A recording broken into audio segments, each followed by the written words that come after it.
Un mur long de 2700 km, truffé de mines antipersonnelles, fend le désert du Sahara. Il a été construit par le Maroc dans les années 80 dans le but de mieux quadriller le Sahara occidental que le royaume considère comme une partie de son territoire. Plus de 100 000 Sahraouis ont fui la zone pour se réfugier en Algérie. Ils veulent l'indépendance. Nous voulons qu'ils nous donnent notre indépendance. Nous en avons assez de la souffrance d'être des sans-abri. Nous souffrons depuis 46 ans, presque 50 ans. De nombreuses ONG accusent le Maroc de crimes de colonisation. La Cour européenne de justice a réitéré l'an dernier le droit du peuple sahraoui à l'autodétermination. Pourtant, d'après notre enquête, des armes françaises sont utilisées par le Maroc au Sahara occidental.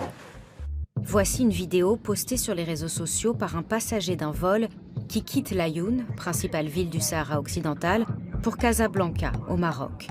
Visible depuis le hublot 3 Mirage F1, que nous retrouvons sur ces images satellites de l'aéroport de Laayoune. Nous avons aussi repéré un navire militaire, un Landing Craft Tank, construit par le groupe Piriou à Concarneau. Le voici quittant le port de Marsa, toujours à Laayoune. D'après plusieurs organisations de défense des droits de l'homme, la présence d'armes françaises au Sahara occidental va à l'encontre des engagements internationaux de la France.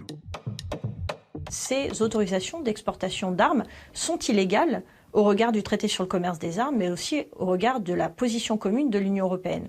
On sait que le Maroc commet quotidiennement des crimes de guerre au Sahara occidental depuis des décennies. Parmi ces crimes de guerre, le crime de guerre de colonisation, qui est un crime de guerre pérenne, qui est un crime de guerre quotidien, et le crime de guerre de pillage des ressources naturelles, qui est perpétré aussi depuis des années au Sahara occidental.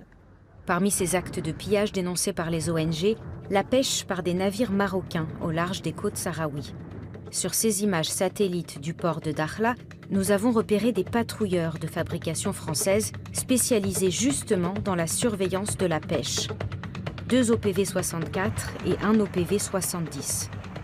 Des patrouilleurs qui, en sécurisant la zone, facilitent le travail des pêcheurs marocains et se rendent potentiellement complices du pillage des ressources maritimes du Sahara occidental.